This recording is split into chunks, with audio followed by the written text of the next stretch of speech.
അദ്ദേഹം എന്താണ് പറയുന്നത് നമുക്കറിയില്ലല്ലോ.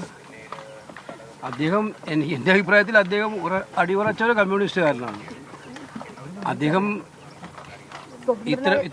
അങ്ങനെ നിലപാടെടുക്കുന്നുണ്ടെങ്കിൽ അദ്ദേഹത്തിൻ്റെ കമ്മ്യൂണിസ്റ്റ് പാർട്ടിയിലുണ്ടായിട്ടുള്ള തിക്ത അനുഭവങ്ങളുടെ പുറത്ത് ഇന്നിപ്പോൾ പൊതുവായിട്ട് കേരളത്തിൽ ചർച്ച ചെയ്യപ്പെടുന്ന കാര്യങ്ങളുടെ പുറത്തുണ്ടായിട്ടുള്ള എന്തെങ്കിലും വളരെ ഗുരുതരമായിട്ടുള്ള പ്രശ്നങ്ങൾ ഉണ്ടെങ്കിൽ മാത്രമേ സുധാകരൻ അങ്ങനെ സാധാരണ തീരുമാനം എടുക്കുന്നതാണ് എൻ്റെ മനസ്സിൽ തോന്നിയിരിക്കുന്നത്.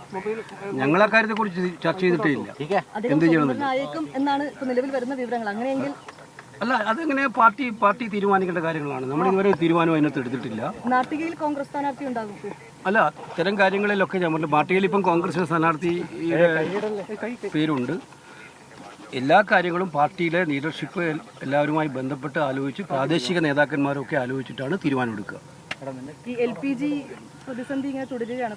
അല്ല, നമ്മൾ മനസ്സിലാക്കേണ്ടത് ഹോട്ടലുകളിൽ 20% അടച്ചിരിക്കുകയാണ്.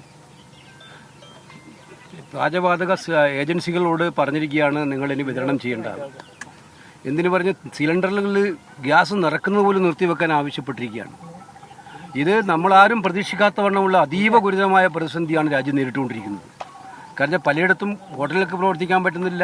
ഇഫ്താർ വിരുന്നുകളെ അടക്കം ഇത് ബാധിക്കുന്നതാണ് ഇന്നിപ്പോൾ മാധ്യമങ്ങളിൽ വന്നുകൊണ്ടിരിക്കുന്നത്.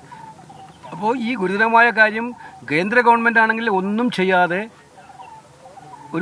ഇക്കാര്യത്തിൽ സൈലൻ്റ് ആയിട്ടിരിക്കുകയാണ്. കേന്ദ്ര ഗവൺമെൻറ്റിൻ്റെ ഭാഗത്തുനിന്ന് അടിയന്തരമായ നടപടി ഉണ്ടാകുന്നില്ലെങ്കിൽ നാട് വളരെ ഗുരുതരമായ പ്രതിസന്ധിയിലേക്ക് പോകുന്നതാണ്. ഇന്നലെയും ഞങ്ങൾ ഈ പാർലമെൻറ്റിൽ ഈ വിഷയം ഉന്നയിച്ചു. ഇന്നിപ്പോൾ രാവിലെ 10:30 മണിക്ക് ഞങ്ങൾ പാർലമെൻറ്റ് കവാടത്തിന് മുമ്പിൽ ശക്തമായിട്ട് ഇന്ത്യ അലയൻസിൻ്റെ മുഴുവൻ ആളുകളെയും വെച്ചുകൊണ്ടുള്ള പ്രതിഷേധം നടത്തുന്നുണ്ട്. പാർലമെൻറ്റിൽ അടിയന്തര പ്രമേയത്തിന് നോട്ടീസ് കൊടുത്തിട്ടുണ്ട്. പാർലമെൻറ്റ് സത്യത്തിൽ നിർത്തിവെച്ച് ചർച്ച ചെയ്യേണ്ടത്ര ഗൗരവമുള്ള വലിയ വിഷയമാണ് ഈ വിഷയം. ഇതിൽ കേന്ദ്ര ഗവൺമെൻറ്റിൻ്റെ ഭാഗത്തുനിന്ന് പോസിറ്റീവായിട്ടുള്ള ശക്തമായ നടപടികൾ ഉണ്ടാകണമെന്നാണ് ഞങ്ങൾക്ക് ആവശ്യപ്പെടാനുള്ളത്. സത്യം ബാധിക്കുമല്ലേ? ഗ്യാസ് ഇല്ലെങ്കിൽ കേരള ഹൗസിൽ